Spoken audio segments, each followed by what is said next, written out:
Gracias, Mariana. Buenas tardes con todos y con todas. Mi nombre es Belén Ceballos, trabajo en la Fundación Rosa Luxemburg y voy a estar en la moderación de esta actividad. Esta actividad se está también transmitiendo por el Facebook Live, así que bienvenidas, bienvenidos, bienvenides a quienes están en la plataforma Zoom y también a quienes están en Facebook Live. Este diálogo ha sido organizado por la Oficina Andina de la Fundación Rosa Luxemburg. Saludamos a todas las personas que se van conectando. Este espacio, como pueden ver, tiene también una traducción al inglés para quienes se conectan por Zoom. El propósito de este diálogo sur-norte es entender y señalar las similitudes y diferencias entre dos propuestas que están circulando: el Green New Deal y el Pacto Ecosocial del Sur.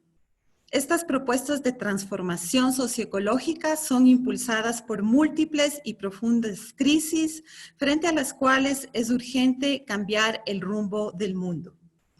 Además de entender y señalar las diferencias y similitudes entre las propuestas, esperamos que el diálogo aporte en identificar los puentes y desafíos para su articulación e implementación a nivel regional y global. Asimismo, buscamos enfatizar la importancia de este tipo de intercambios para soslayar cualquier intento de replicar relaciones neocoloniales y resaltar, en cambio, las contribuciones de los movimientos populares y territoriales en impulsar una agenda de transformación. Les comento sobre la metodología. Vamos a tener dos bloques. En el primer bloque vamos a tener 4 panelistas. Cada panelista tendrá 10 minutos. Y en el segundo bloque tendremos también la posibilidad de que el público que se conecta pueda hacer preguntas y comentarios. Mi colega Mariana Fernández estará atenta a ese chat para recoger las preguntas y los comentarios. Pueden hacer las preguntas tanto en inglés como en español y Mariana lo sistematiza. El primer momento del diálogo en el primer momento vamos a presentar las propuestas, el origen, los contenidos y los puntos principales y debates tanto del Pacto Ecosocial como del Green New Deal. Para presentar el pacto nos acompaña Tatiana Roa. Tatiana es activista, ambientalista y jardinera. Es fundadora de Sensat Agua Viva, miembro de Oil Watch, máster en estudios latinoamericanos y candidata a doctora del CETLA. Y para presentar el Green New Deal está con nosotros Tía Riofrancos. Tía es profesora de Ciencias Políticas en Providence College, autora de Resource Radical from Petro-Nationalism to Post-Extractivism in Ecuador y coautora de A Planet to Win, Why We Need a Green New Deal. Forma parte del comité directivo del Grupo de Trabajo Ecosocialista de la Organización Socialistas Democráticos de América. Vamos entonces a dar la palabra en este primer bloque a Tatiana y a Tía. Cada una tienen 10 minutos. Les ruego que ustedes puedan controlar el tiempo porque desde estas distancias es difícil hacerlo. Y bueno, le paso la palabra a Tatiana y animo a la gente a que haga sus preguntas y comentarios. Tatiana. Gracias, buenas tardes. Un saludo cálido a las compañeras y a los compañeros del panel. Antes de empezar, quisiera agradecer a las personas que organizaron y convocaron este evento, a la Fundación Rosa Luxemburgo y por supuesto a toda la gente que se encuentra conectada en las redes. Es una gran responsabilidad presentar el pacto, pero también nos entusiasma este encuentro y sobre todo la posibilidad de abrir un debate y un diálogo entre el Pacto Ecosocial del Sur y el Green New Deal. He dividido esta presentación en 2 momentos. En una primera parte abordaré el origen y la naturaleza del pacto y en un segundo momento haré la presentación mismo del pacto y sus propuestas. Bueno, empiezo diciendo el Pacto Ecosocial, Social, Ecológico, Económico e Intercultural del Sur es una iniciativa que nace formalmente el mes pasado. Surge en un contexto de incertidumbre en medio de la grave crisis del coronavirus, que ha desnudado las profundas inequidades y desigualdades que sufre la región. De ahí la urgencia de construir dinámicas sociales, de proponer respuestas políticas de mediano y largo plazo que sean capaces de contrarrestar las dinámicas capitalistas, la profunda desigualdad y también la crisis ambiental global. El pacto es una propuesta que surge desde el sur y para el sur, para disputar, pero sobre todo para construir un horizonte colectivo de transformaciones para nuestra América. Nos interesa recuperar la capacidad de hablar, de proponer y también de hacer visibles todos esos procesos de reexistencias que nos permiten pensar que sí hay esperanza, que sí hay futuro. Por tanto, el pacto no es un listado de demandas que dirigimos a los gobiernos de turno, es una invitación para acordar un rumbo compartido en la transformación. El Pacto Ecosocial del Sur ha sido impulsado por organizaciones, movimientos sociales y personas de diferentes países de América Latina. Quienes impulsamos este pacto somos parte de organizaciones indígenas, afrodescendientes, feministas, sindicales y de derechos humanos, grupos de investigación, colectivos por la salud y colectivos urbanos, redes y organizaciones ambientalistas y feministas. Es decir, quienes estamos promoviendo este pacto somos un grupo diverso comprometido con la transformación de nuestras realidades. El pacto, entonces, no es una propuesta abstracta. Detrás del pacto hay muchos años de construcciones colectivas y por eso el contenido mismo del pacto busca reflejar esa acumulación de lucha de esos procesos de resistencia. Hago un paréntesis para decir que América Latina es un continente vivo, diverso, dinámico, en resistencia permanente. Y recordar de que antes de que empezara esta pandemia, las movilizaciones sociales resonaban en todo el continente. Estas luchas sociales han dado lugar a conceptos y propuestas que están enraizadas en los movimientos sociales y sus organizaciones. Muchos de estos conceptos han logrado incluso expresarse en constituciones políticas, en leyes, en sentencias jurídicas, pero lo más importante de estos conceptos es que han afirmado un horizonte de sentido, como los derechos por la naturaleza, el buen vivir o summa causa y el derecho a la resistencia, la transición socioecológica, las diversas autonomías y soberanías alimentaria, energética, ecológica, el paradigma del cuidado o de los cuidados, los post-extractivismos, entre muchos otros conceptos. El pacto entonces tiene fundamento en esas articulaciones y tejidos que construyen rumbos, horizontes y alternativas en la región. Paso a la segunda parte y empiezo diciendo que el pacto es una propuesta integral y holística. No se trata de un pacto ecológico o verde. Por el contrario, el pacto busca articular lo ambiental, lo social, lo económico, lo intercultural. En las últimas décadas se justificó en América Latina en nombre del desarrollo del extractivismo como forma de superar la desigualdad social. Luego del llamado boom de los commodities, no hubo cambios en la estructura productiva de nuestros países. Por el contrario, se vivió un proceso de reprimarización de la economía.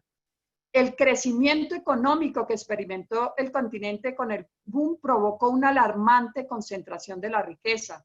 La CEPAL, de acuerdo a la CEPAL, el 10% más rico de América Latina y el Caribe posee el 71% de la riqueza y tributa solamente el 5.4% de su renta. En la otra cara, poblaciones campesinas, étnicas e incluso urbanas sufrieron el despojo, el saqueo y la depredación ambiental. En La Guajira, por ejemplo, al norte de mi país, desde hace décadas se instalaron proyectos mineros que exportan millones de toneladas de carbón al año. Varias comunidades indígenas y negras no cuentan hoy con agua y han perdido sus formas de vida. Más de 4.000 niños han muerto en los últimos años por hambre, niños indígenas, ante la indiferencia total del Estado, mientras que las rentas de las mineras son enormes.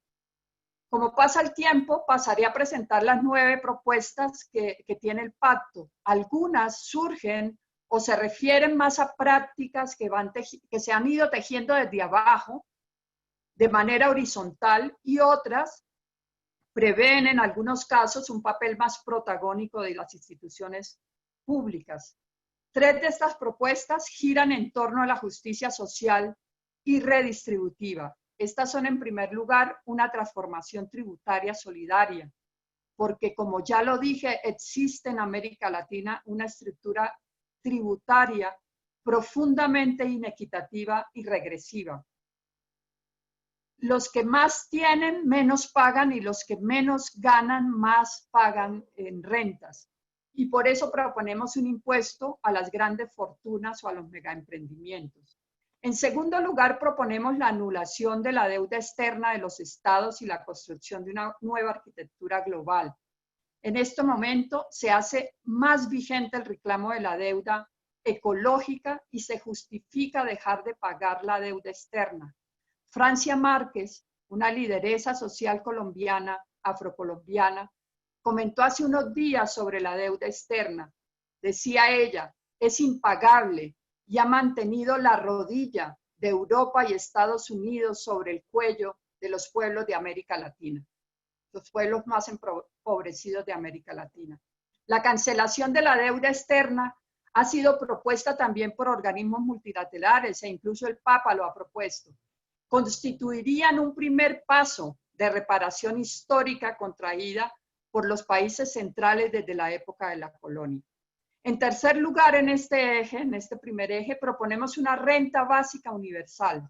Se trata de proponer un ingreso para todos y todas, sustituyendo las políticas de bono heredadas del neoliberalismo, que además han sido utilizadas por los políticos para crear dependencias y clientelas, y utilizadas durante las elecciones, mientras que los sectores más pobres han quedado atrapados en la pobreza. El segundo eje que atraviesa este pacto está ligado al paradigma del cuidado o de los cuidados, como nos decían estos días una lideresa colombiana también.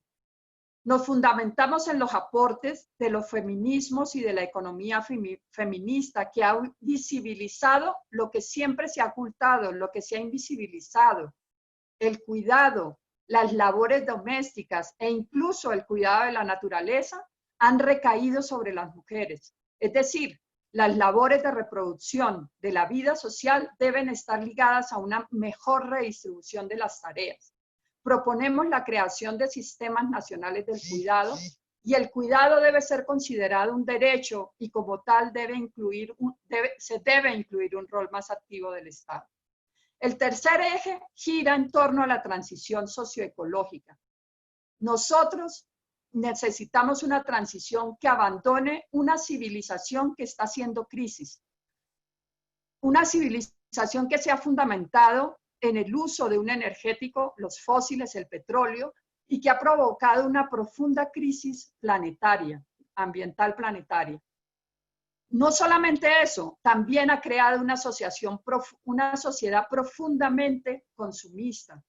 La transición, por tanto, no solo requiere un cambio en la matriz energética, sino un profundo cambio cultural que repiense asuntos como la alimentación, el diseño de las ciudades, la movilidad, la relación de los seres humanos con la naturaleza.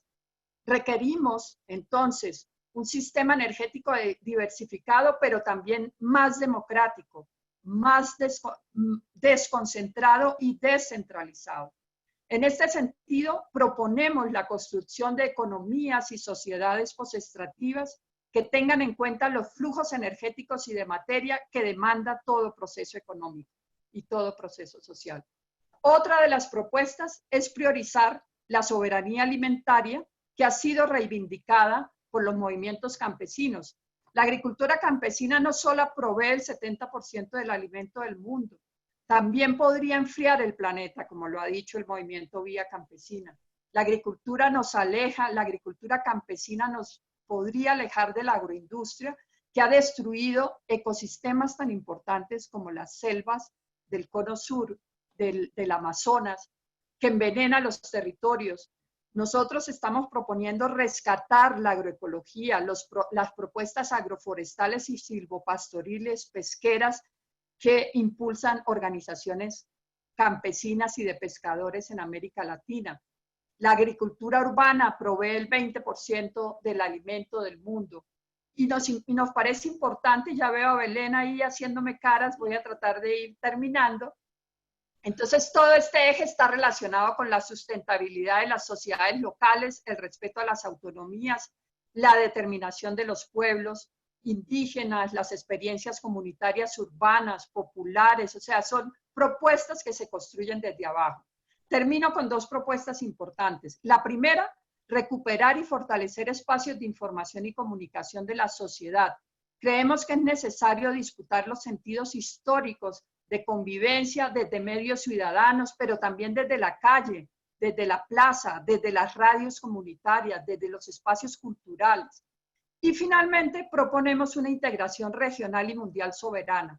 Es imperativo favorecer los sistemas de intercambio local, nacional y regional a nivel latinoamericano, con autonomía del mercado mundial globalizado, que abren alternativas al monopolio corporativo y permiten una desconexión de las dinámicas más perversas de la globalización.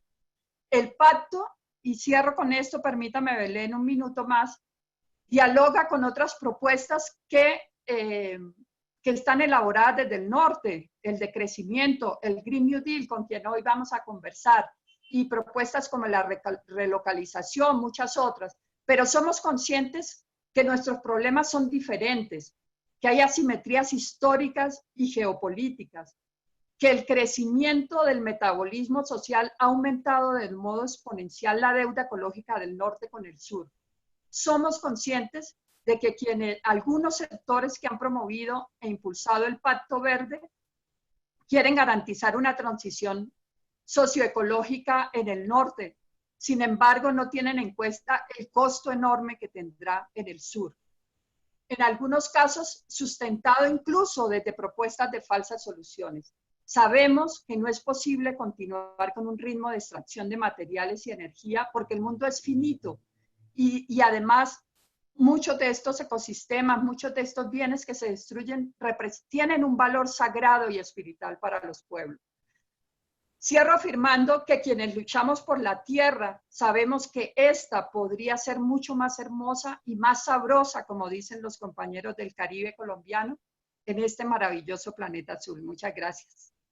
Muchas gracias, Tatiana. Tenemos el doble desafío de cuidar el tiempo y de hablar pausado para las traducciones, pero bueno, ahí haremos lo que mejor podamos. Tía, te paso la palabra a ti. Muchas gracias y gracias a todos y todas para invitarme a esta mesa redonda súper interesante. Bueno, voy a empezar para no perder tiempo. El Green New Deal en inglés o en español el Nuevo Trato Verde tiene tres elementos claves. Primero, el Green New Deal propone descarbonizar la economía dentro del plazo que la ciencia climática nos presenta, que es reducir a la mitad, emisiones globales en los próximos 10 años. Y en los países del norte global y especialmente en mi país de los Estados Unidos, cuál es el mayor emisor de carbono en términos históricos, hay que reducir las emisiones aún más rápido. Para lograr este objetivo, hay que transformar la matriz energética, hay que electrificar los sectores económicos, transformar el sistema agrícola hacia la agroecología, entre otros cambios muy profundos. Entonces, el Green New Deal propone hacer todo esto. Eso es como el primer elemento. Segundo, el Green New Deal propone impulsar esta transición con la coordinación y inversión pública a una escala masiva. Reconoce que el tipo y el ritmo de transformación que se contempla no se puede llevar a cabo desde los mecanismos del mercado ni las empresas privadas, mucho menos por cambios por parte de personas individuales. Entonces, se requiere la planificación del Estado financiado por recursos públicos y empujado por la fuerte movilización social. Y finalmente, el paradigma del Green New Deal liga fuertemente la crisis climática con la crisis de desigualdad socioeconómica. Por ende, el paradigma no solamente habla de la reducción de emisiones, sino también de la garantía de seguro médico, empleo, vivienda, tránsito público y también el derecho de sindicalizarse. Además, contempla una transformación en la planificación urbana, suburbana y rural para hacer esos ámbitos más igualitarios, más democráticos y con más espacios verdes y públicos. Ahora que los elementos básicos del paradigma se quedan más claros, quiero destacar que estas políticas públicas tienen un alto nivel de apoyo público en los Estados Unidos. A pesar de los ataques constantes en los medios derechistas e incluso del establecimiento del Partido Demócrata, los ciudadanos apoyan la idea, especialmente sus elementos concretos de invertir en energía renovable y crear trabajos dignos. Y la popularidad del paradigma es aún más notable con jóvenes, quienes están muy preocupados sobre el cambio climático y la crisis económica. Ahora bien, ¿cómo surgió este paradigma? Desde el principio, el Green New Deal ha sido marcado por un proceso dinámico entre movimientos sociales y políticos progresistas. En noviembre de 2018, Alexandria Ocasio-Cortez, la joven congresista y socialista, se juntó con miembros del llamado Sunrise Movement, un movimiento de jóvenes, en su ocupación de la oficina de Nancy Pelosi, congresista demócrata y presidente de la Cámara de Representantes. En otras palabras, la jefa de Alexandria Ocasio-Cortez. En ese momento nos muestra cómo el Green New Deal ha provocado una pelea dentro del propio Partido Demócrata entre tendencias más izquierdistas y tendencias más centristas. Pero cabe destacar que Ocasio-Cortez no inventó para nada el paradigma del Green New Deal. Y esto creo que va a tener una resonancia con lo que acaba de decir Tatiana. Por años, los movimientos de justicia ambiental han ligado el cambio climático y los impactos ambientales con la estructura desigual de nuestras sociedades. Esos movimientos señalan que, por un lado, las clases y países más ricos son los que tienen mayor responsabilidad por el daño ambiental y que las víctimas del calentamiento global son las comunidades indígenas, afroamericanos y la clase obrera y en general los sectores más marginalizados. Creo que ahora se puede ver que el Green New Deal no solo es un proyecto de ley ni un paradigma para la política pública. Es más bien lo que llamo un terreno de disputa, en lo cual las diferentes fuerzas sociales proponen ideas de cómo vamos a hacer esta transformación profunda. Hemos visto dentro de este terreno una proliferación de ideas desde la izquierda. Por ejemplo, en los socialistas democráticos de América, el grupo más grande socialista de los Estados Unidos, ahora con 70,000 miembros, hemos desarrollado principios para un Green New Deal ecosocialista. Los principios acogen el Green New Deal a la misma vez que lo radicaliza, declarando que la raíz de la crisis climática es el capitalismo en sí y que hay que reconstruir nuestra sociedad para priorizar las necesidades humanas y la salud planetaria en vez de las ganancias de la clase dominante. Otra propuesta radical viene de Red Nation, o en español, Nación Roja, un movimiento indígena y revolucionario en los Estados Unidos, que han articulado un marco que se llama el Trato Rojo o Red Deal, lo cual también acoge el Green New Deal, pero va mucho más allá, reclamando la soberanía territorial de naciones indígenas y rechazando el capitalismo, el imperialismo y el extractivismo. Además de enriquecer el debate, estos movimientos juegan un papel clave en el terreno de disputa sobre el Green New Deal, porque no vamos a lograr ningún elemento del Green New Deal sin una fuerte y constante movilización social, porque sabemos que la transformación solo viene desde la presión popular. Ahora mismo estamos viendo en los Estados Unidos la movilización histórica contra la brutalidad policial, que ya está logrando cambios importantes en varias ciudades en los Estados Unidos.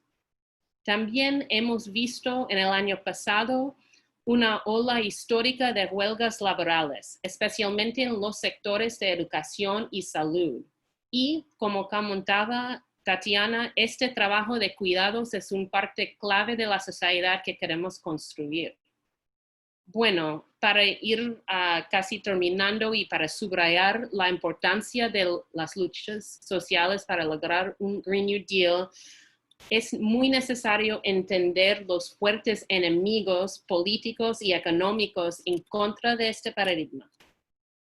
Primero, en los Estados Unidos tenemos el Partido Republicano, quien ha negado el cambio climático.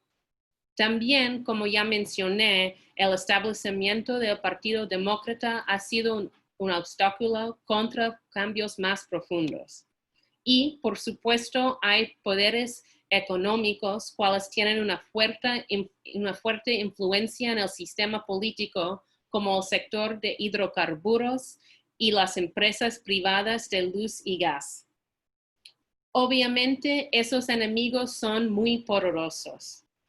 Justamente por eso deberíamos pensar en cómo tejer alianzas amplias y vincular las políticas climáticas con un futuro no solo más sustentable, pero también más igual y más democrático, y que mejora las vidas de la mayoría de gente. Además, con la derrota de Bernie Sanders, un partidario fuerte del Green New Deal, y el resultado que Joe Biden sería el candidato demócrata contra Trump, es más claro que nunca que hay que aplicar una presión constante sobre el sistema político para lograr un cambio profundo como el Green New Deal. Finalmente, y ahora para terminar, diría que el reto ahora es seguir luchando para un Green New Deal en una manera que hace más claro los vínculos entre la crisis climática, la opresión racial y la marginación social y la crisis económica. Muchas gracias a todos. Muchas gracias, tía. Les queremos recordar que pueden hacer preguntas en el chat y si quieren dirigir la pregunta a alguien en especial, por favor pongan el nombre. En este segundo momento vamos a hablar de las estrategias y planes de acción, tanto del Pacto Ecosocial del Sur y del Green New Deal. Sobre el pacto nos va a hablar Alberto Acosta. Alberto Acosta es economista, profesor universitario y compañero de luchas de los movimientos sociales. Fue ministro de Energía y Minas en el 2007 y presidente de la Asamblea Constituyente del Ecuador en el 2007 y en el 2008. Y para hablar del Green New Deal, tenemos a Lala Peñaranda. Lala se desempeña como organizadora en la Red Internacional Sindicatos para la Democracia Energética. Es miembro del Comité Internacional de DSA, Science for the People, y Colombia Humana. Cada uno tiene 10 minutos para su intervención y al final, nuevamente los panelistas tendrán 5 minutos para hacer comentarios adicionales. Doy la palabra a Alberto y luego a Lala. Alberto, por favor, 10 minutos. Muy buenas tardes, muy buenas noches y seguramente muy buenos días. Empiezo resaltando la importancia de esta reunión convocada por la Fundación Rosa Luxemburg, para tratar de tender puentes entre distintos sectores en el planeta con el fin de encontrar soluciones de fondo a los graves problemas que nos aquejan. Parecería que la humanidad, acogiendo las palabras de Walter Benjamin, usó el freno de emergencia para tratar de frenar este tren desbocado del capitalismo que nos estaba llevando al abismo. Y hemos activado ese freno de emergencia porque la vida está en peligro. De eso se trata cuando hablamos del pacto ecosocial desde el sur. Pero no hacemos una pausa para continuar en una alocada carrera, sino para disminuir la velocidad y sobre todo para cambiar el rumbo. No basta con reducir las emisiones de gases de efecto invernadero, de CO2. No basta con que haya más inversión pública, sino entendemos que hay que cambiar la lógica de la economía. La economía tiene que subordinarse a las demandas de los seres humanos y los seres humanos tenemos que entender que para poder vivir en esta tierra tenemos que establecer relaciones de armonía y de equilibrio con la madre tierra. Este es el punto de partida. Y para eso dialogar es saludable.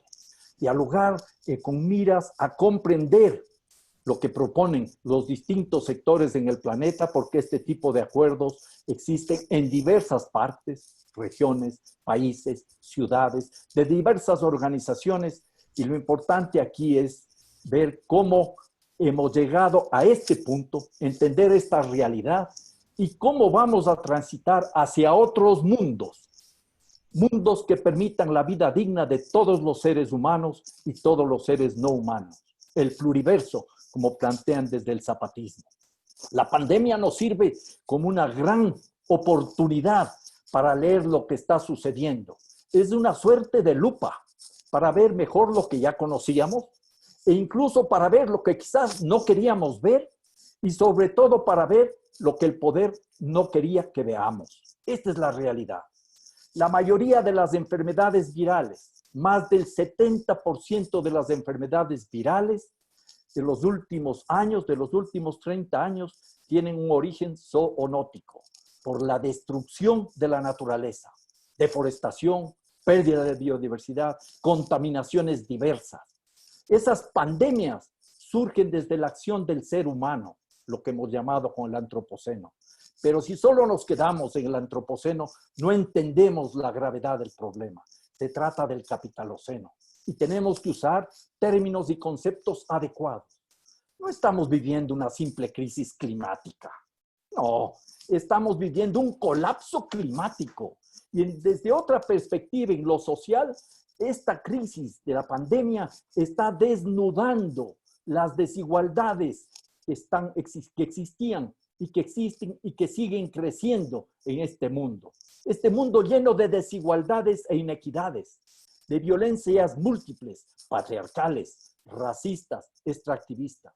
Por eso nos preocupa a nosotros esta realidad y ver cómo el mundo está volviendo a la normalidad, entendida esta como la norma para que exista un único camino posible. Por eso se habla de la reactivación económica. Para eso sirvió el New Deal en los años 30 y en los años 40.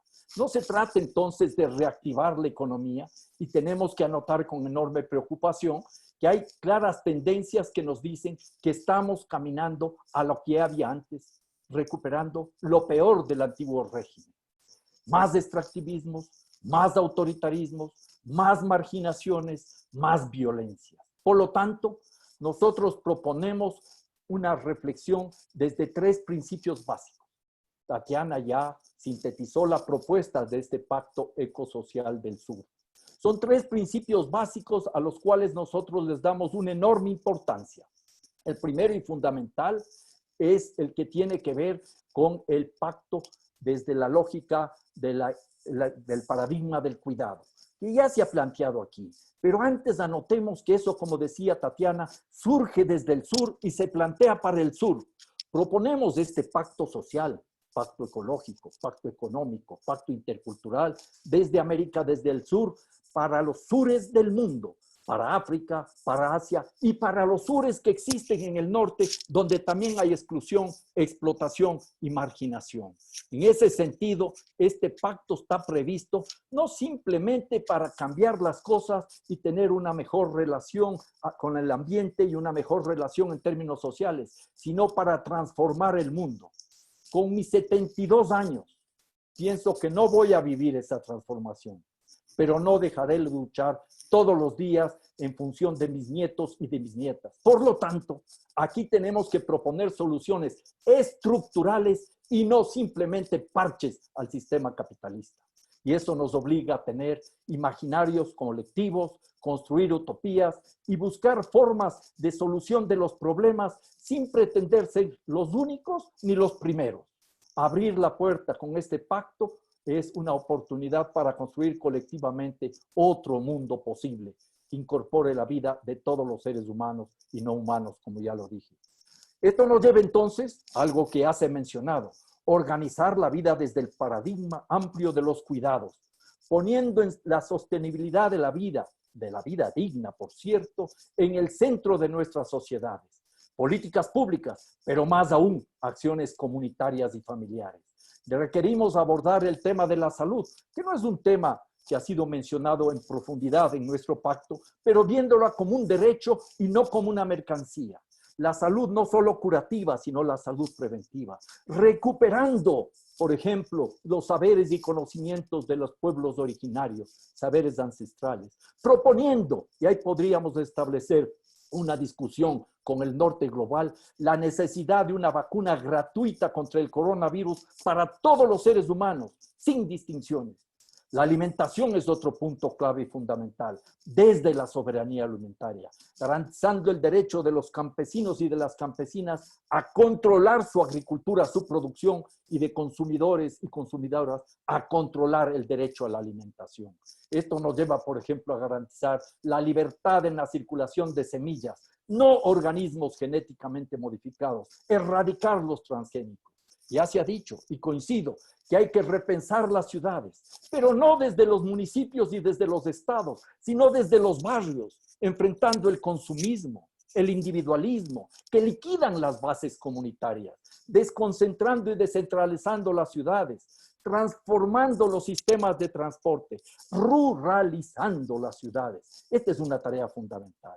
El segundo eje es el paradigma amplio del reparto-distribución que pone la equidad y la igualdad en el centro de nuestra sociedad. Tatiana mencionó la renta básica universal permanente como un primer paso.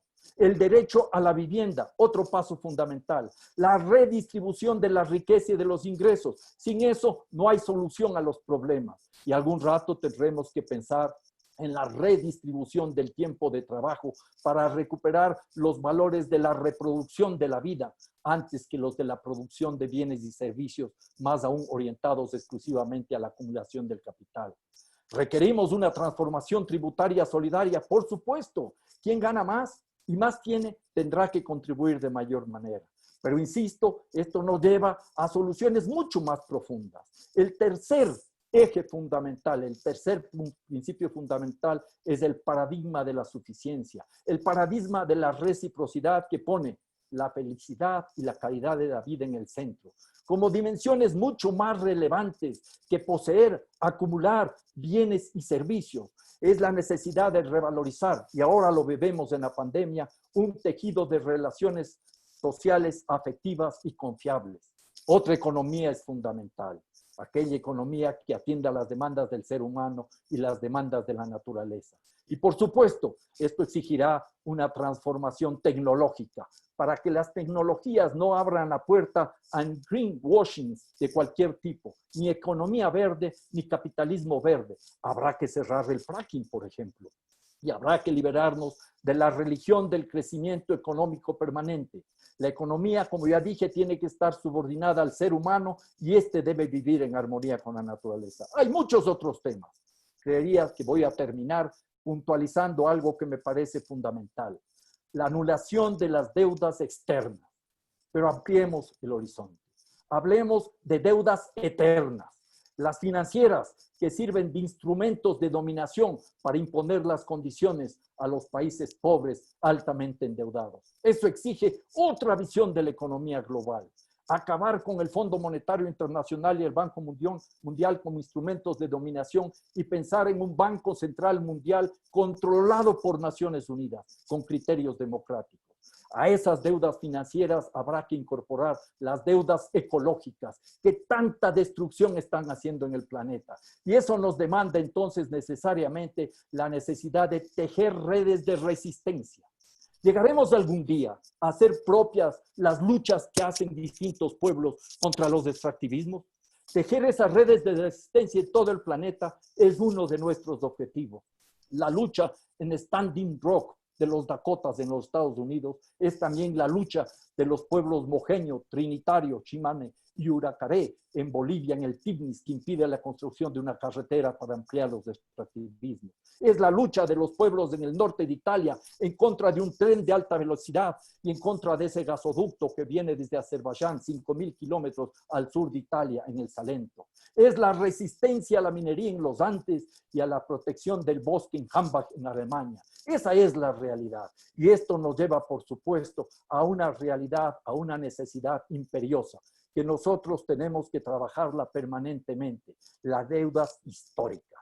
Tenemos que abordar deudas financieras, deudas ecológicas, deudas históricas.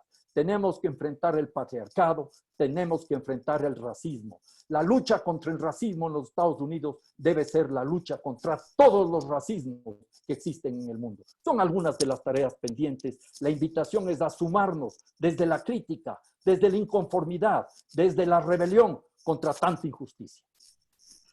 Muchas gracias, Alberto Acosta. Y ahora damos la palabra a Lala Peñaranda. Lala, por favor. Hola. Vale, voy a compartir unas fotos. Soy una persona visual. Entonces, a ver, lo abro aquí. Díganme si funciona. Ahí. Ah, presentar, ya. ¿Ahí ven la pantalla? Sí, se ve bien. Listo. Bajo esto. Bueno, entonces, muchas gracias por este espacio. Creo que este tipo de diálogos, de intercambios de experiencias, de saberes, de procesos son, o sea, no solo esenciales, es que de esto, bueno, de esto depende realmente que nuestro lado, por decirlo así, el lado anticapitalista, anti-mili, antirracista y con una visión hacia no solo un mundo ecológicamente sostenible, sino realmente profundamente transformado y justo. A eso me refiero con nuestro lado. Creo que es esencial que nuestro lado tenga estos puntos de encuentro entre geografías y entre terrenos de lucha, ¿cierto? Entonces, bueno, creo que Thea habló muy bien sobre las diferentes iniciativas, la historia del Green New Deal. Yo ya voy a entrar en algo muy, muy puntual. Voy a dar ejemplos de movimientos en los cuales he participado o organizaciones hermanas de estos procesos. Para mí el eje central es esta cita, por eso la puse. Un Green New Deal solo tendrá éxito en la medida en que los movimientos populares se levanten en una escala sin precedentes para construir una autonomía suficiente y hacer que el Estado sea responsable de la democracia política y económica. Hacer que el Estado sea, es decir, retar al Estado y crear una democracia desde abajo, es mi interpretación. Creo que tenemos muy claro que el Estado en los escenarios que hemos explorado y algunos de los que voy a mencionar ahorita, ha sido un Estado represivo, autoritario, que promueve políticas de austeridad. Bueno, habiendo dicho eso, les quiero contar un poquito sobre estos grupos que ven aquí. Science for the People es una red de científicos de izquierda, militantes, anticapitalistas, es una red internacional, hay capítulos en diferentes países, Y es relevante mencionar el trabajo de Science for the People en este espacio, porque es uno de los ejemplos de análisis al Green New Deal, y no un análisis pasivo, sino activo. ¿Qué podemos mejorar? ¿Qué funciona? ¿Qué no funciona? ¿Cuál es el papel de la comunidad científica para poder hacer que esta política pública sea no solo mejor, sino la que merecemos y la que necesitamos? La política pública de nuestros sueños.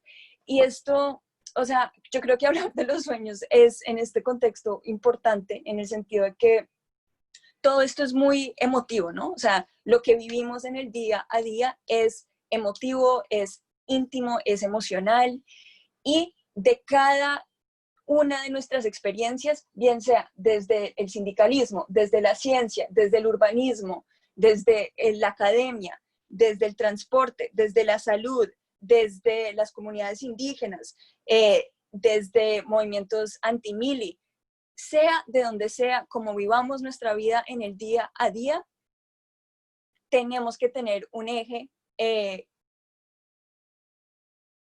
pues, mejor dicho, el cambio climático nos tocará, ¿no? O sea, no es que es una postura ambiental, ahorita me pongo el sombrero de ambientalismo y voy a hablar sobre el ambientalismo, sino que el mundo en el que vivimos se está cambiando, se está transformando y cambia nuestra existencia de día a día, sea la que sea, vivamos donde vivamos. Y es desde esas experiencias que tenemos que aportar a estos movimientos, por un lado. Por otro lado, respetar siempre el liderazgo de las comunidades de primera fila, ¿cierto? Pero bueno, entonces es Science for the People y tienen un proyecto que se llama el People's Green New Deal, y es eso que explicaba, ¿no? Como hay el Green New Deal, pero como lo hacemos del pueblo y apoyada por una comunidad de científicos que piensan que la ciencia es inherentemente política. ¿Quién hace la ciencia? ¿Para quién hace la ciencia? ¿Con qué fin? ¿Con qué distribución? Todo eso es relevante. Bueno, hay otra que es Right to the City, que es el urbanismo respondiendo a, bueno, a muchos temas, pero entre ellos la justicia ambiental, la justicia climática, pero, repito, por el eje de todos los temas que cruzan la vida cotidiana de personas en los diferentes núcleos urbanos de Estados Unidos. Otra, mencionó Thea, es The Red Nation, es una organización indígena que busca decolonizar muchos de estos espacios, esfuerzos, políticas, propuestas, y visibilizar la lucha que siempre han liderado. Otra es Unions Against Fracking, ahorita Alberto mencionó el fracking, y bueno, su relación con tratados de libre comercio, etcétera. Trade Unions for Energy Democracy, ahorita voy a hablar un poquito de esa red, y como un ejemplo, Columbia Divest, pero es decir, las universidades, los estudiantes desde la academia, retando a sus instituciones para decir, la plata que yo pago para poder atender esta escuela, no la van a invertir en petroleras, por ejemplo. Bueno, entonces, realmente es poquito tiempo, pero quiero resaltar este gráfico porque me parece súper importante, porque es importante resaltar que cuando hablamos de la urgencia de los movimientos y la urgencia de asumir ambición desde abajo, estamos hablando de que no estamos progresando como tenemos que estarlo haciendo. Para mí este gráfico, entre otras cosas, demuestra que la tal transición energética no está ocurriendo. Estamos con un status quo que está cambiando punticos y no quiere una transformación del status quo y no lo hará sin los movimientos. Y sabemos que en cada punto donde se tomen decisiones sobre nuestro futuro, tenemos que estar presionando. Si son la COP, las reuniones de Naciones Unidas climáticas, si son reuniones de sindicalistas, si son la construcción de oleoductos, ahí en los puntos de confrontación tenemos que estar, y eso es lo que el movimiento sindical, ambiental, antirracista ha estado haciendo. Este es un ejemplo de eso. Creo que todos conocemos la experiencia de Standing Rock, fue un punto de lucha liderado por comunidades indígenas de Norteamérica, que tuvo toda la represión del Estado y hubieron diferentes muestras de solidaridad sindical respetando el liderazgo indígena, y esta es una de ellas, que era el sindicato de enfermeras nacional, ¿no? Entonces diciendo, el derecho al agua es un tema de la salud y de justicia social.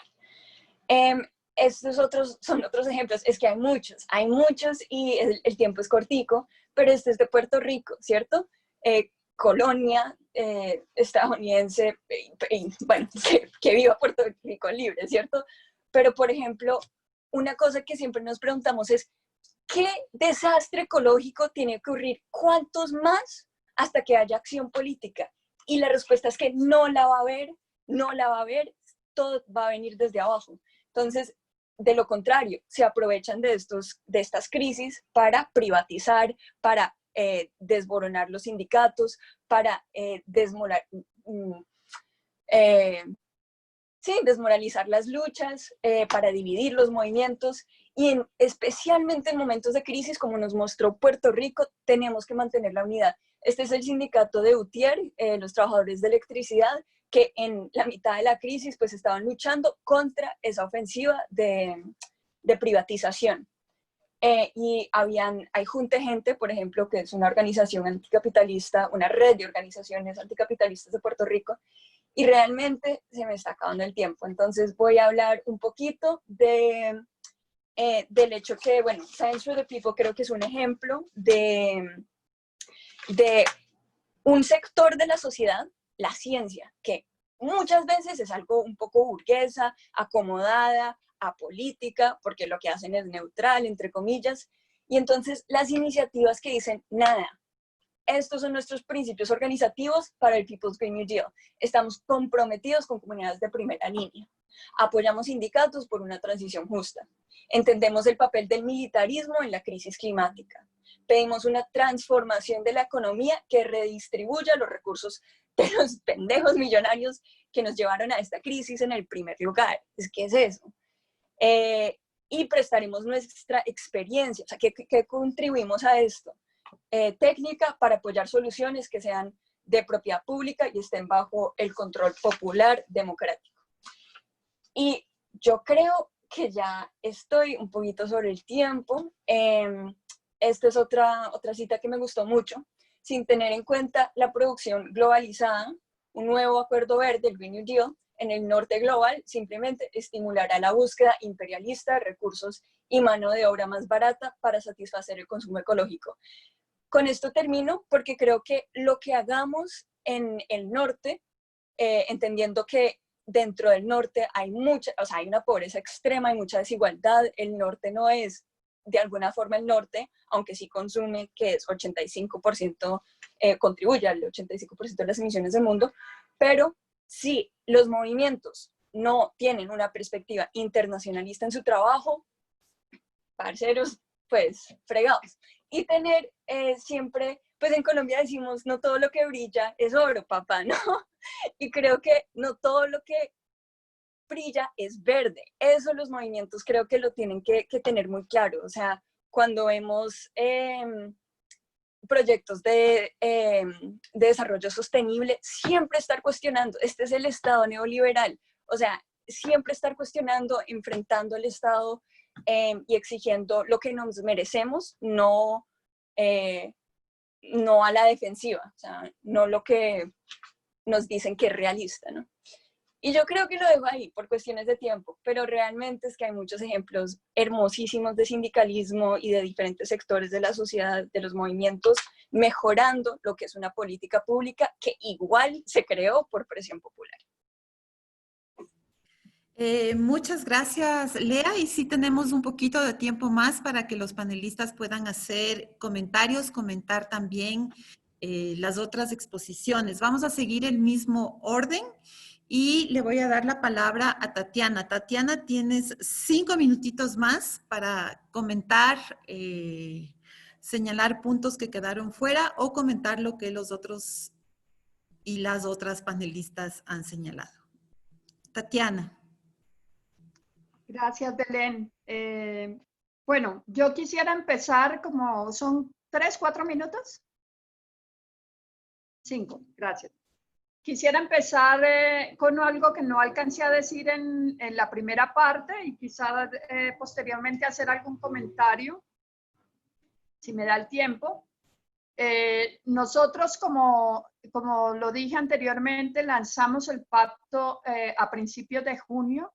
El lanzamiento se hizo a través de una página web y los invitamos y las invitamos a que la visiten. Es www.pactoecosocialdelsur.com.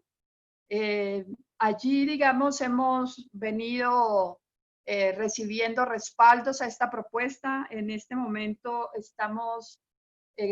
contamos con el respaldo de alrededor de 2.600 personas y 500 organizaciones de América Latina. Hemos venido haciendo ejercicios o directamente con algunas organizaciones que nos los han pedido o en espacios públicos. Hace 15 días lanzamos, digamos, por redes sociales ya en un webinar, el pacto. Contamos con alrededor de 1.500 personas siguiendo, digamos, este lanzamiento con 3 excelentes presentaciones, además de comentaristas de varias organizaciones sociales. Entonces quería decir esto porque la web es un instrumento importante para nosotros. Hemos pensado que es un espacio donde, como decía ahorita Alberto, sea para sumar, criticar, proponer, debatir, desobedecer incluso, o sea, que sea un espacio donde se nutra, digamos, que este sea un pacto vivo, que este sea un pacto que no está ahí amarrado a nada, sino que pueda vibrar un poco como vibra el continente, como lo dijimos antes. Entonces, en el pacto también hemos dejado un espacio para los debates que se están dando en otros continentes en relación con propuestas de este orden. Justamente hemos subido varios documentos que nos envió Tía. Ya están en la web de los debates, de las propuestas, de las reflexiones que se están haciendo en Estados Unidos. Incluso también hay algunas reflexiones de Europa sobre el Green New Deal. Entonces, eso me parece que es importante que lo tengamos presente aquí para la audiencia latinoamericana, que estamos ahí a la expectativa de sus aportes. Hemos venido pensando también en la necesidad de profundizar, digamos, algunos de estos debates, además de los que ya estamos empezando a recibir de líderes y lideresas sociales, me parece importante. Un segundo elemento que aprovecho para hablar, yo creo que este asunto de lo verde es algo interesante. Yo recuerdo hace unos años varios de nosotros, ambientalistas populares, decíamos, vamos del verde al arco iris, ¿sí? Porque esa idea, digamos, de lo verde es una idea sobre la cual se ha construido un imaginario de sustentabilidad o de sostenibilidad que ha facilitado la incorporación más bien de nuevos mecanismos de control, de dominación en los territorios. A través de lo verde se han impuesto falsas soluciones, pero que han generado problemas, los proyectos RED, los proyectos de pagos por servicios ambientales y otra serie de propuestas. Y en ese sentido, creo que Lala lo decía ahorita, me parece importante recogerlo. Y yo creo que hay que reivindicar eso del arco iris, como lo han reivindicado los movimientos LGTBI, como lo han reivindicado también el movimiento indígena, porque somos un mundo diverso, colorido, lleno de muchísima, digamos, fuerza. Y finalmente, quisiera decir que el tema de la transición energética es un asunto importante, no solamente porque por el tema, digamos, de la crisis climática, sino por lo que significa, y en eso enfatizo, la crisis civilizatoria. O sea, la sociedad, estos últimos 200 años se ha construido sobre una idea de un recurso infinito, que es el petróleo, que no lo es, y estamos en la era de las energías extremas. energías extremas que están generando cada vez más problemas. Aquí se tocó el tema del fracking. Nosotros somos, aquí en Colombia, tenemos un movimiento muy fuerte, la Alianza Colombia Libre de Fracking. Pero este tema, digamos, es crucial porque está completamente arraigado con una cultura que es la que tenemos que transformar. Y creo que ahí podemos trabajar mucho de la mano, porque se requieren, digamos, esas transformaciones de las que hablamos. Hoy un alimento puede estar recorriendo más de 1000 kilómetros y por eso movimientos como comida 0 kilómetros o ciudades 15 minutos o una serie de iniciativas que están surgiendo en el mundo son, digamos, los elementos que permiten pensar en realmente una transición hacia otras formas de vida, hacia otras culturas, a ese pluriverso del que nos hablan los pueblos del sur de México. Muchas gracias. Gracias, Tatiana. Tía, por favor, 5 minutos. Muchas gracias. Bueno, voy a aprovechar este espacio ahora para como hacer una breve comparación inicial entre el Pacto Ecosocial y el Green New Deal, y voy a hacerlo en 5 minutos o menos, se me puede cortar si no. Basado obviamente en nuestras presentaciones, y quiero como destacar tanto las resonancias, lo que tienen en común, que las brechas y la diferencia entre los dos paradigmas. Bueno, empiezo con lo que veo que tienen en común. Primero es algo que dijo Tatiana al principio, que los dos paradigmas son holísticos. Ella dijo que el pacto ecosocial articula lo ambiental, lo social, lo económico, lo intercultural. Quizás este cuarto elemento no articula bien a veces el Green New Deal, pero creo que los otros 3 elementos son como los elementos del Green New Deal. Y los dos paradigmas rechazan la idea de que se puede como enfrentar o mitigar la crisis ambiental sin transformar de fondo la sociedad en sí. Otra paralela que dijo Tatiana y también Alberto, bueno, todos, Lala también, que los dos paradigmas como tienen una combinación del protagonismo social, acción comunitaria y acción por parte de instituciones públicas y políticas públicas. Entonces, esas dinámicas de combinación creo que comparten todos y bueno, este es como un rasgo que a mí me interesa mucho y quizás podemos hablar un poco más cómo sería este dinámico y este proceso de cambio político. Y creo que quizás lo más importante es algo que destacaba Alberto sobre el pacto ecosocial, pero creo que también se puede ver en las visiones radicales militantes sobre un Green New Deal, que es hay que cambiar la lógica de la economía en sí, o sea, no solo como mitigar o reformar, pero cambiar la lógica del modelo de acumulación y yo diría también del modelo de los patrones de consumo en nuestras sociedades. Bueno, voy muy brevemente a decir algunos contrastes que son súper interesantes y quizás van a comentar más sobre ellos. Primero es que el Green New Deal se contempla normalmente en términos nacionales. Y yo creo que eso es un problema, que hay que pensarlo en términos planetarios y hay que siempre aplicar el principio de internacionalismo desde la izquierda y ver que tanto la crisis ambiental que la crisis, o sea, que el sistema capitalista obviamente son planetarios en su escala. Entonces no basta como pensar en términos domésticos y muchas veces el Green New Deal cae en esta trampa de solo pensar dentro de nuestras fronteras. Y solo para profundizar un poco esto, voy a como repetir algo que dijo Tatiana y Lala, que hay que tomar en cuenta el tema geopolítico y creo que es algo que hace el pacto ecosocial principalmente en su crítica de la deuda externa, pero el Green New Deal no hace suficientemente y también hay que tomar en cuenta la producción global y la dimensión global de cualquier transición energética para no reproducir el imperialismo. Y esto es como a veces un límite en el pensamiento de incluso activistas en los Estados Unidos y algo que desde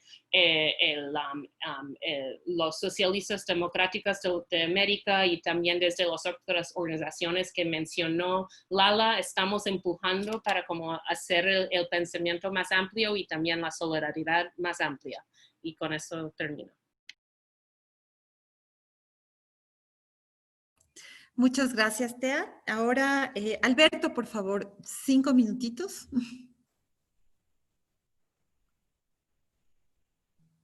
Empezaría rescatando la necesidad de reconocer que estos esfuerzos que se realizan en diversas partes del planeta, porque no solo hay el Pacto Ecosocial del Sur ni el Green New Deal, sino que hay muchas opciones en diversas regiones, en su mayoría, diría en su totalidad, cobran su fuerza al partir de las múltiples luchas de resistencia y de reexistencia de diversos grupos de la sociedad. El mundo está en ebullición, el mundo está en movimiento. Los reclamos ecologistas, los planteamientos sindicalistas, las luchas y las propuestas indígenas, esas luchas que cada vez son más lideradas por las mujeres desde los diversos feminismos, la juventud que se niega a quedarse sin futuro, a pesar de que se lo niega permanentemente, los grupos LGBTI y otros tantos que se organizan desde diversas partes del mundo, en las ciudades y en el campo, que están dando respuestas aquí y ahora. No están esperando a que surjan este tipo de propuestas globales o nacionales. Están ya poniendo en marcha las soluciones. Y eso nos remite entonces a nosotros a acercarnos de forma humilde, a aprender, a conocer, a capturar lo mejor de eso para poder transmitir. Son luchas que no han sido pensadas en los círculos académicos. Eso es preciso tener presente permanentemente. Nos toca entonces recuperar las largas memorias de los pueblos originarios de todo el planeta. El suma causa y el buen vivir en América, el Ubuntu en África, el Swaraj en la India y tantas otras opciones del pluriverso. Pero también tenemos que ser conscientes de que no podemos marginar las experiencias que hemos vivido en la política, sobre todo en nuestra América, las experiencias gubernamentales, en las que los gobiernos progresistas que ofrecieron cambio y transformación terminaron convergiendo hacia los gobiernos neoliberales. Hay algunas diferencias, pero en el fondo terminaron con el empeño de modernizar el capitalismo. Modernizando el capitalismo, no superaremos el capitalismo. Esa es una de las mayores aberraciones que hay. ¿Y de dónde hacerlo? Desde la enorme creatividad de los pueblos como base para los cambios políticos. Son los pueblos, las comunidades, los que promueven la autonomía y la sostenibilidad de los territorios y de las sociedades locales. Ya dijo Tatiana, hay que desobedecer.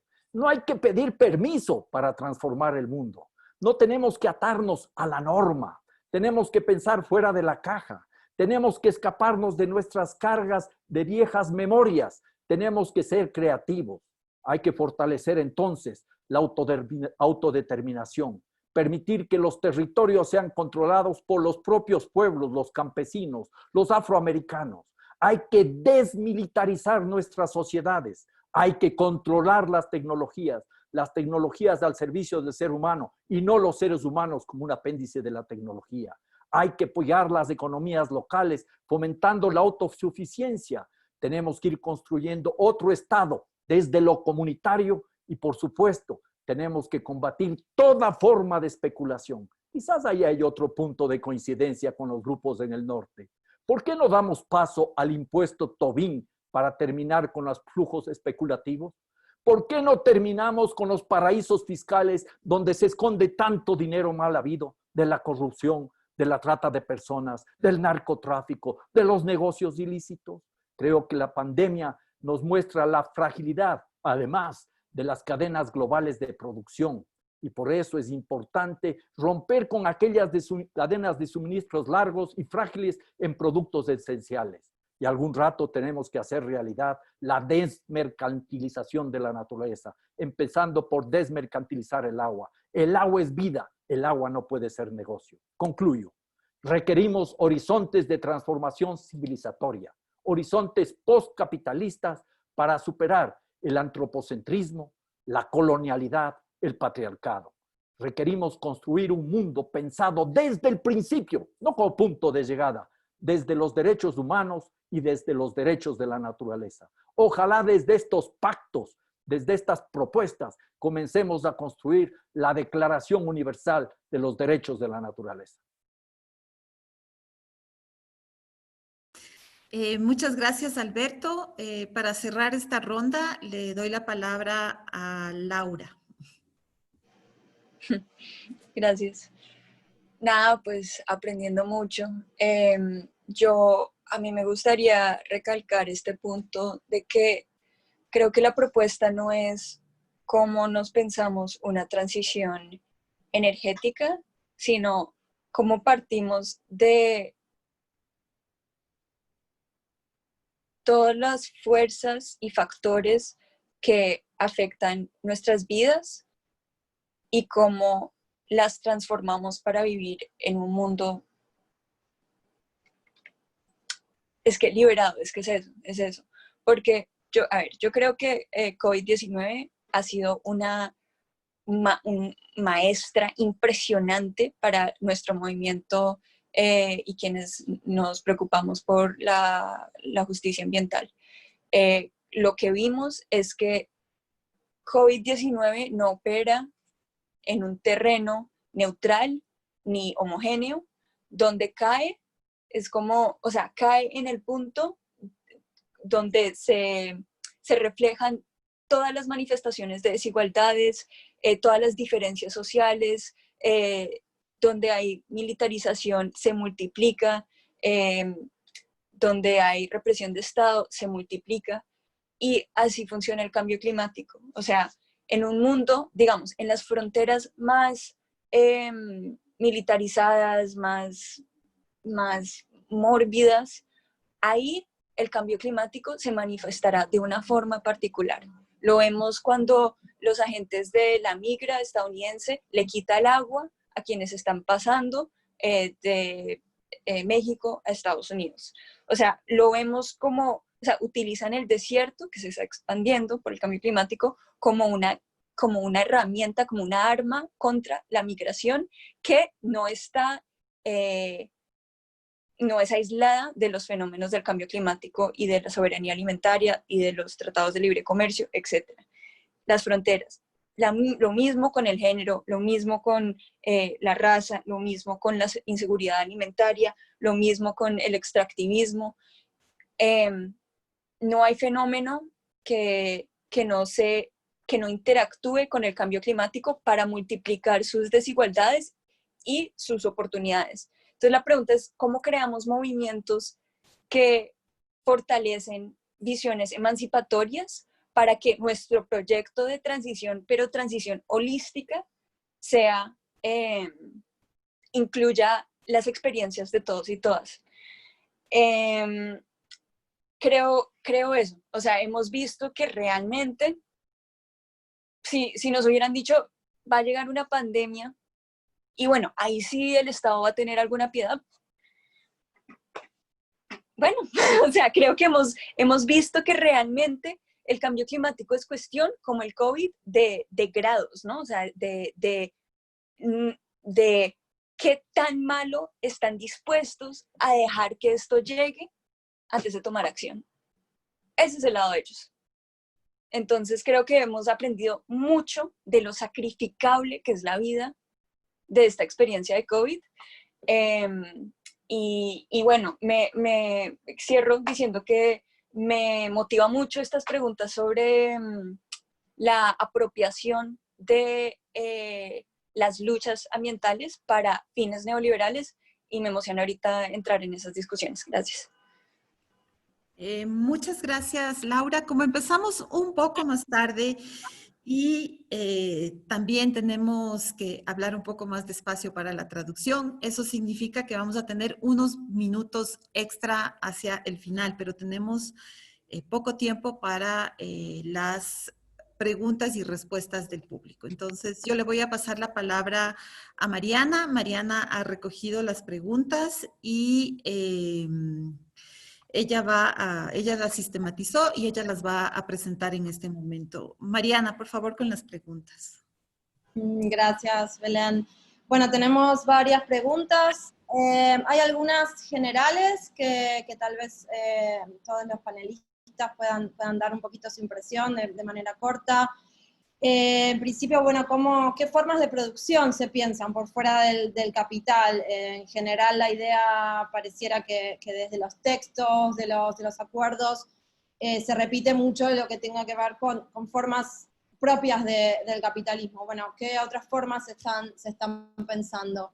Una pregunta muy interesante que venía desde Europa en relación a lo que se discute allá con el tema de la transición del sector automotor.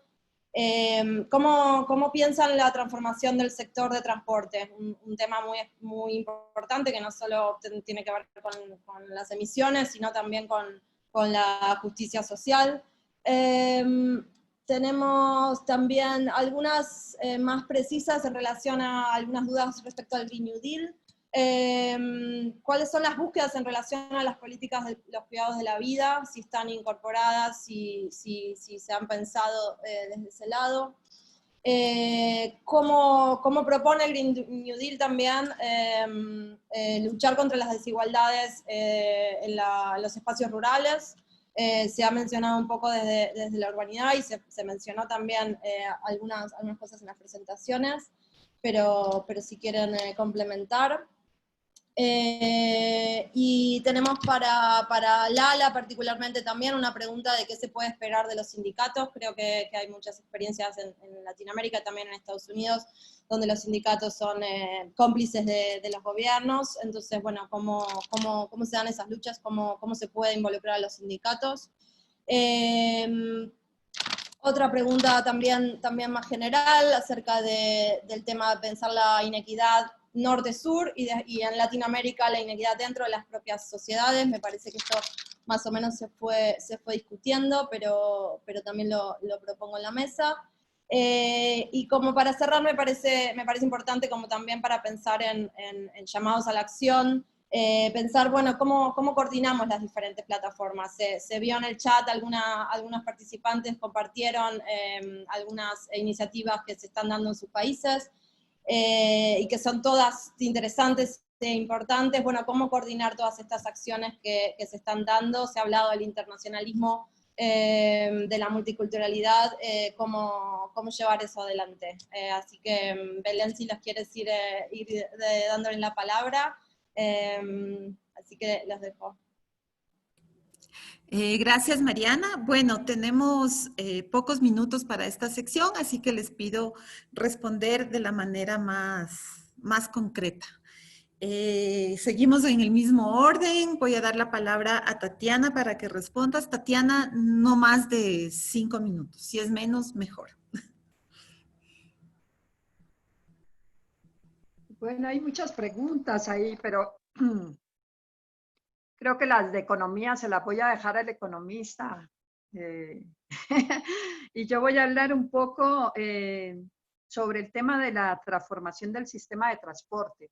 O sea, a mí me parece muy importante este asunto, porque cuando uno, como decía Lala, ¿no? O sea, Lala cuando muestra la gráfica de la transición, efectivamente uno podría decir no hay transición realmente. Y cuando se mira, digamos, eso casi siempre las gráficas están muy ligadas al tema eléctrico solamente, no a toda la matriz energética en general. Cuando se mira toda la matriz es todavía peor. Y cuando uno va a Alemania, que le muestran como el ejemplo, ahí sí que se va para atrás cuando ve, digamos, el poder de la industria automotriz y el papel central que tiene la industria automotriz y el automóvil en la sociedad, digamos, alemana. Entonces me parece que ahí hay un asunto supremamente importante, porque el transporte consume la mayor cantidad de fósiles, o sea, es uno de los mayores consumidores de combustibles fósiles, de petróleo y gas. Entonces me parece que ahí hay varios asuntos importantes y que incluso hoy en la pandemia se han empezado a generar, digamos, alternativas, incluso porque termina siendo la bicicleta el medio más seguro para movilizarse en estos momentos, y vemos cómo las ciudades que no se habían atrevido, digamos, a abrir espacios para el tránsito de las bicicletas, hoy hay carriles temporales en muchas ciudades que esperamos que se queden de manera permanente.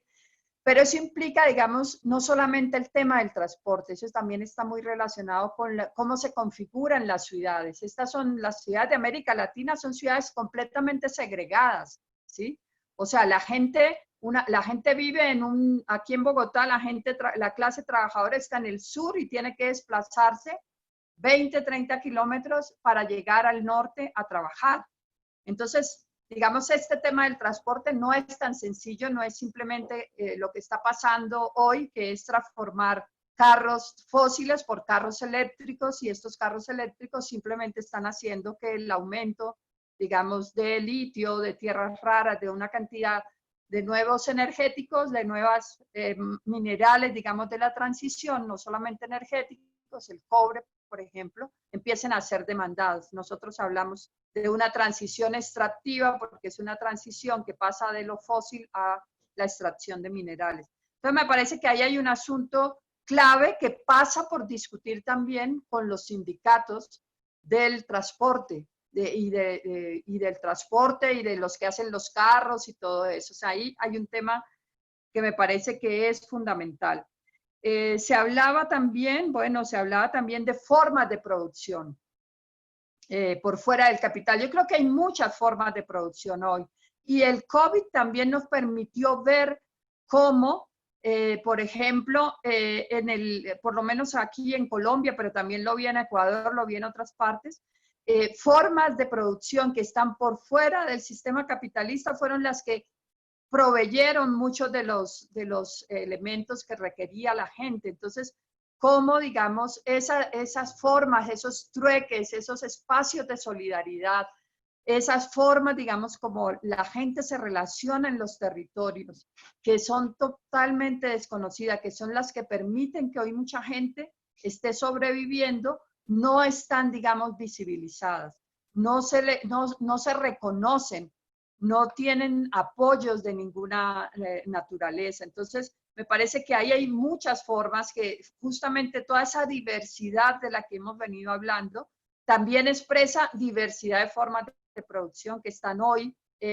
por fuera, digamos, del lente incluso de nosotros y nosotras mismas. Entonces, me parece que ahí hay mucho también que trabajar en la crisis argentina, por ejemplo, se mostraron cómo la gente construyó incluso monedas fuera, digamos, del sistema tradicional, retomó, digamos, las fábricas y las colocó con otro sentido social. Entonces, creo que hay muchos aprendizajes también en el continente y seguramente en otras partes del mundo, tal vez incluso en los Estados Unidos, en esta crisis se hayan visibilizado mucho más esas formas de producción que tienen que tener un lugar importante, digamos, en todas estas transformaciones que estamos hablando. Y ya veo a Belén ahí mirándome, entonces dejo para los demás. Gracias.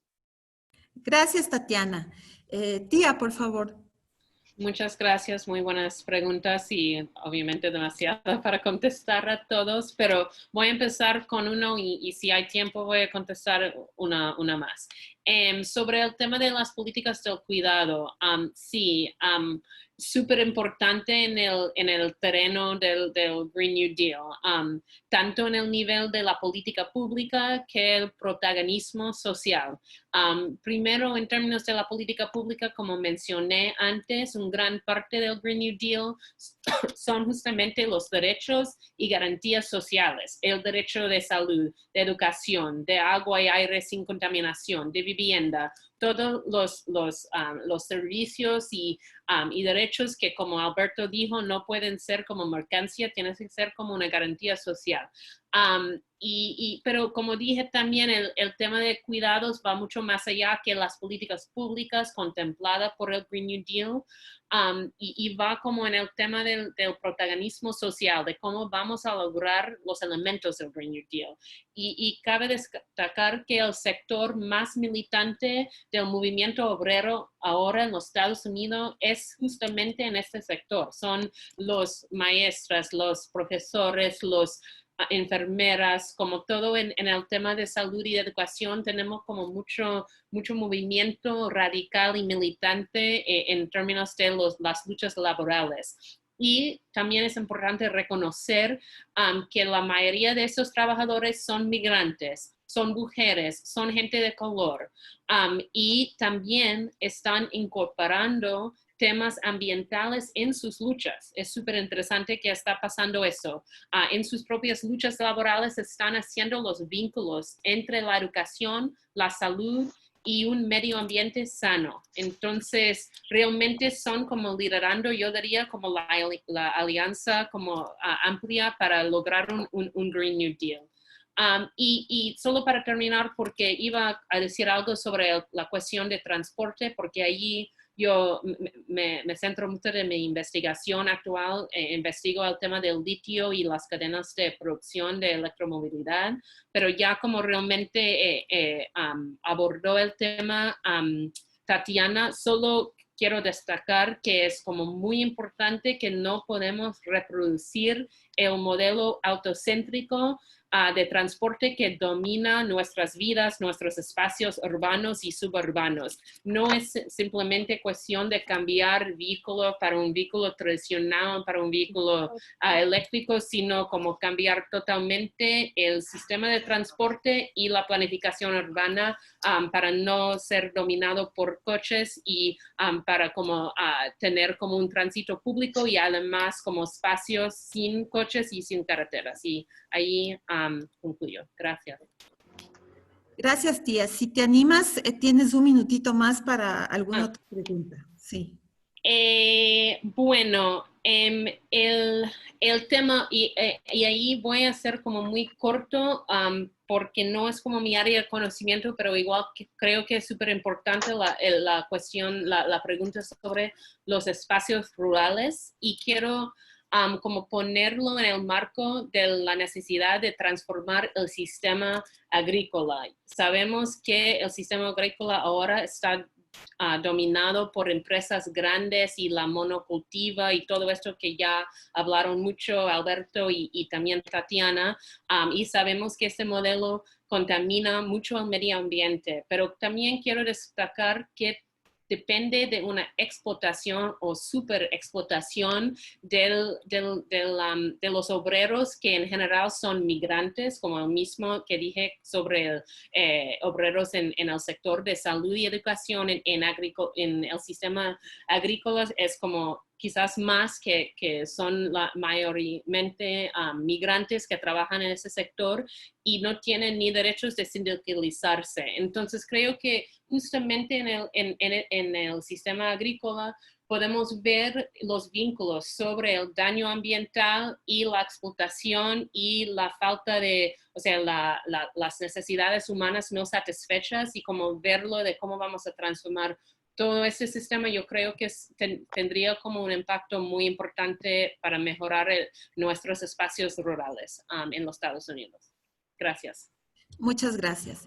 Alberto, por favor. Lo más corto posible, máximo 5 minutos. Empezaría yo, aquí tiene. Empiezo agradeciéndoles por la invitación, por la oportunidad y señalando que me voy a quedar con ganas de seguir discutiendo. Las preguntas formuladas, los comentarios, las presentaciones de las tres compañeras brillantes darían para una larga discusión. Por supuesto, tendría que ser ya en presencial, al menos con una cerveza de por medio. Y atender las preguntas que existen en el chat sería también motivo de otra reunión.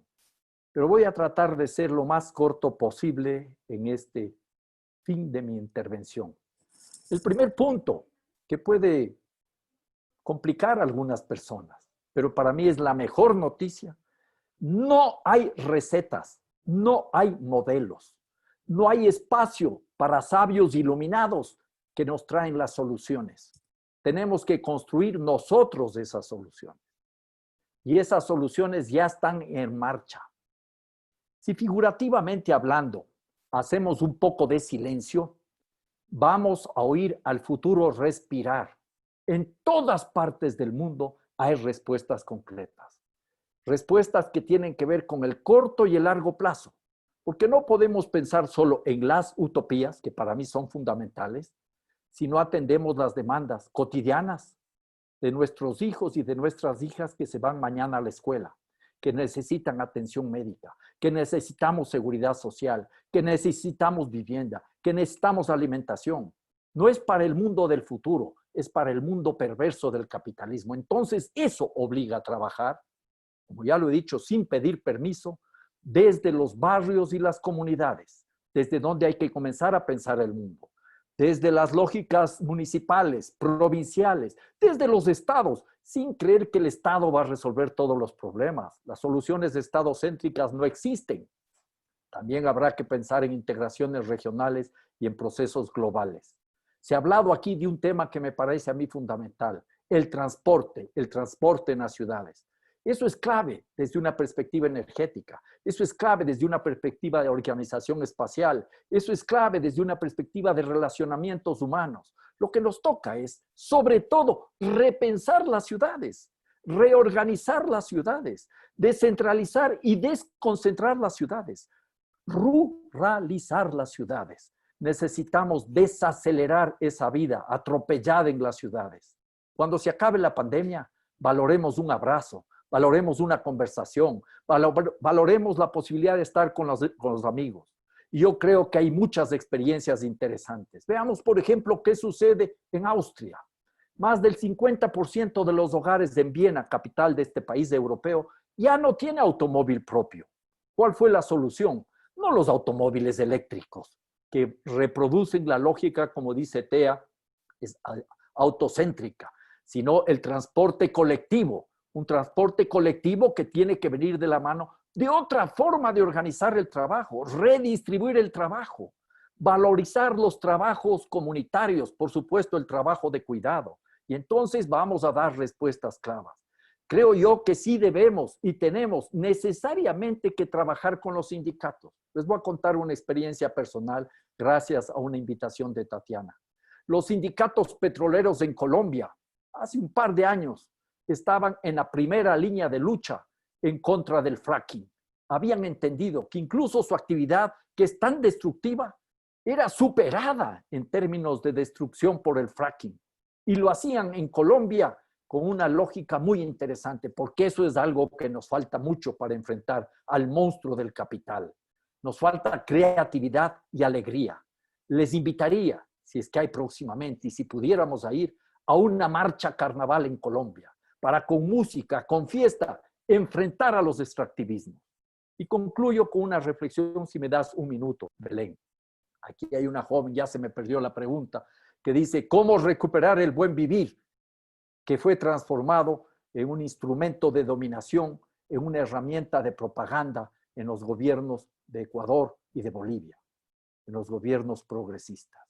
La tarea es no esperar que esas lógicas transformadoras, el buen vivir en tanto alternativa al desarrollo y que supera la visión tradicional del progreso, pueda venir desde arriba. Eso tiene que venir desde abajo, desde lo comunitario. No se trata ni más Estado ni más mercado.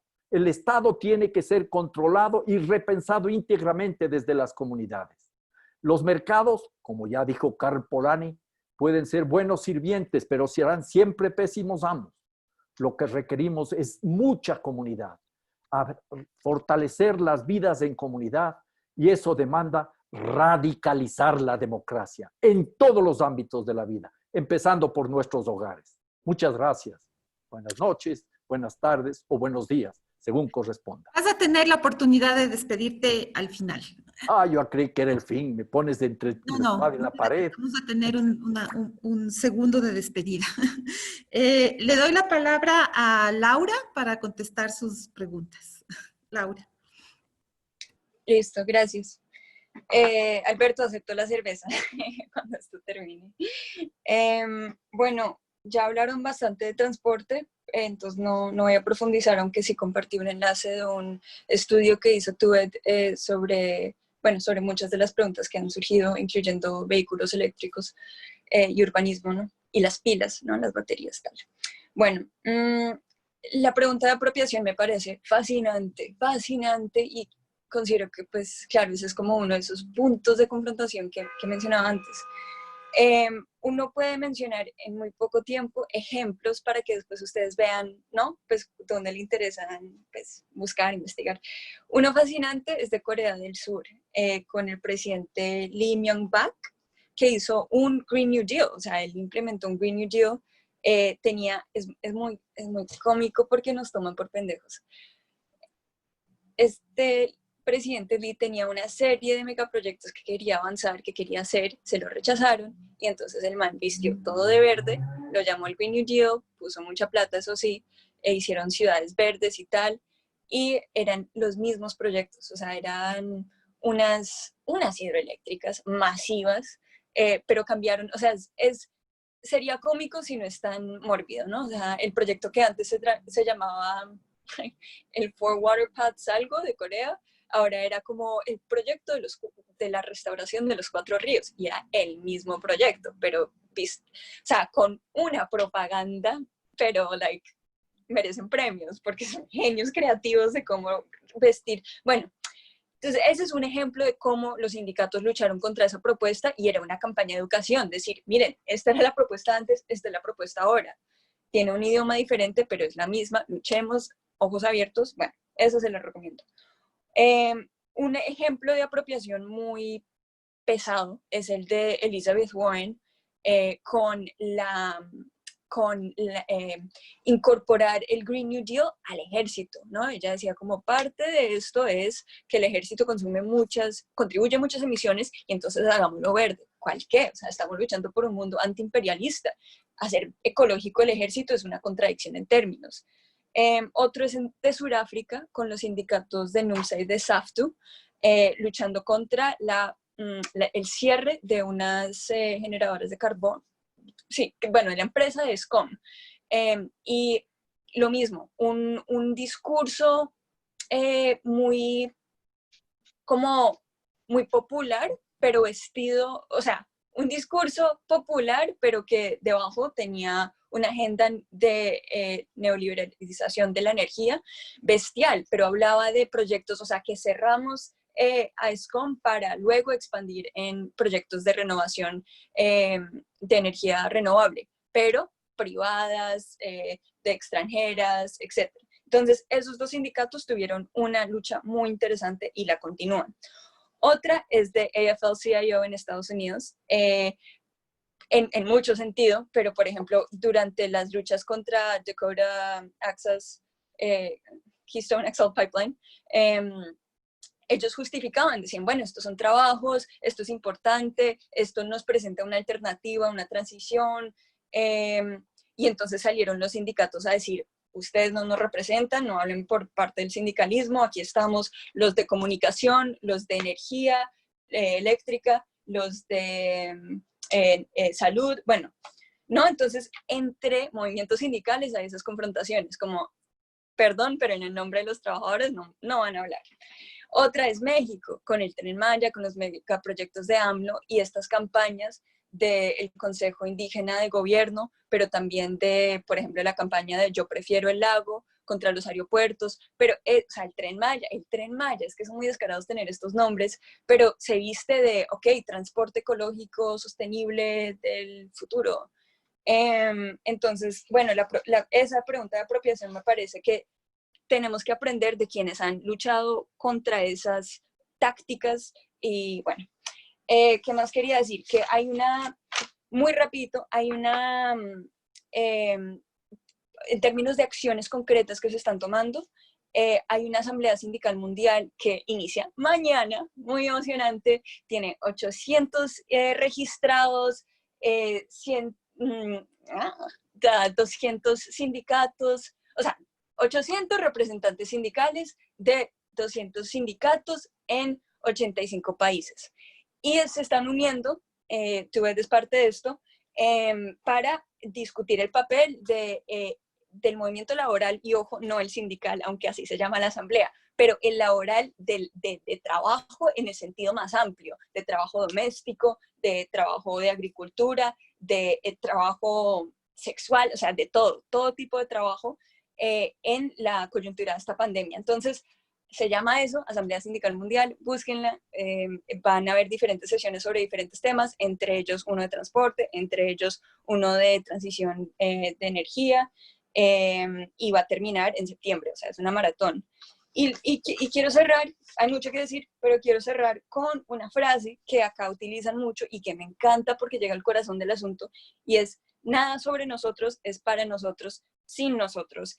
Y es una frase que se usa mucho en las luchas antirracistas, decoloniales, y creo que eso lo tienen muy, muy claro. O sea, no hablen de un mundo mejor si no somos nosotros o el liderazgo correspondiente quien está tomando las decisiones. Y lo dejo ahí. Gracias, Laura. Bueno, vamos cerrando. Les voy a pedir a cada uno de los panelistas que cierren con una pequeña frase, que se despidan y muchas gracias a todos por haber estado esta tarde con nosotros. Voy a pasar primero la palabra rápidamente a Tatiana para su despedida. Gracias. Bueno, primero, antes de despedirme, quiero decirle una cosa a Alberto sobre la posición de los sindicatos y el fracking. La Unión Sindical Obrera el año pasado tomó la decisión en Asamblea de Delegados de no al fracking, o sea, los trabajadores petroleros siguen firmes con la lucha contra el fracking y las marchas carnaval siguen vigentes y presentes. Entonces, seguiremos marchando como un carnaval. No, yo quisiera agradecer, realmente creo que ha sido una tarde maravillosa, me encanta que podamos haber iniciado este debate, creo que hay muchas cosas que tenemos que seguir trabajando, articulando los pueblos, esto es fundamental, hay cosas que nosotros reconocemos, digamos, de las luchas hoy en el norte, en Estados Unidos, la lucha antirracista, es una lucha de la que tenemos que aprender mucho. Toda esta lucha que también se ha dado en América Latina de romper, digamos, contra todos esos imaginarios que nos han construido y esos personajes esclavistas, explotadores, conquistadores que están ahí, que la gente ha tirado, digamos, sus estatuas al piso. Hay muchas cosas que nos juntan y que tenemos que seguir, digamos, caminando, porque sin duda es imposible las transformaciones si no las pensamos desde un internacionalismo. Muchas gracias a Belén, a todo el equipo de La Rosa Luxemburgo por esta maravillosa tarde. Gracias. Gracias, Tatiana. Tía. Bueno, muchas gracias por la oportunidad de dialogar y creo que parece como un inicio de algo y que no quiero terminar. Y como dijo Alberto, que bueno, tengo ganas de un día tomar una cerveza y hablar más sobre esos temas. Y les mando un abrazo y la solidaridad desde el Norte Global. Muchas gracias, tía. Alberto.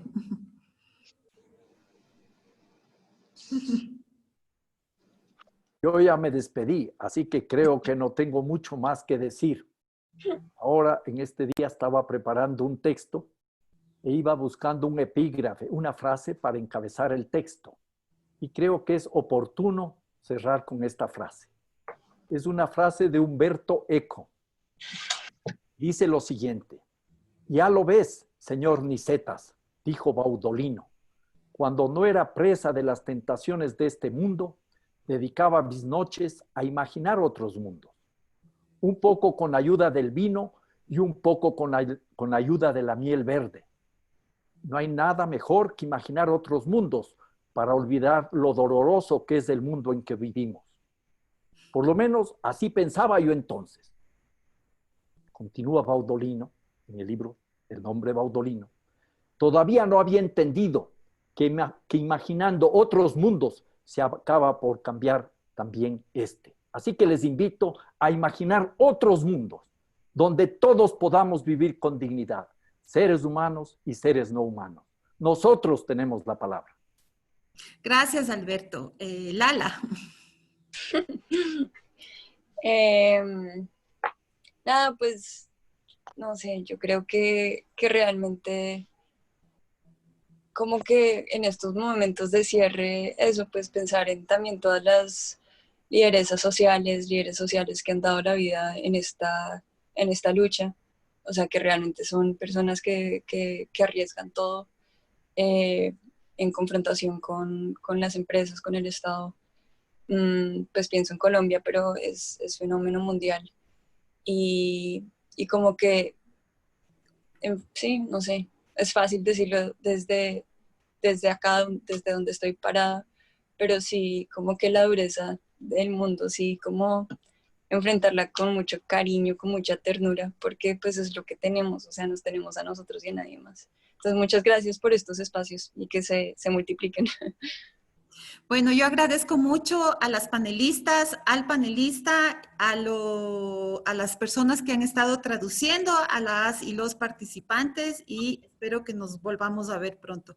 Gracias a todos, gracias a todas y hasta la próxima. Chao. Abrazo. Chao, un abrazo.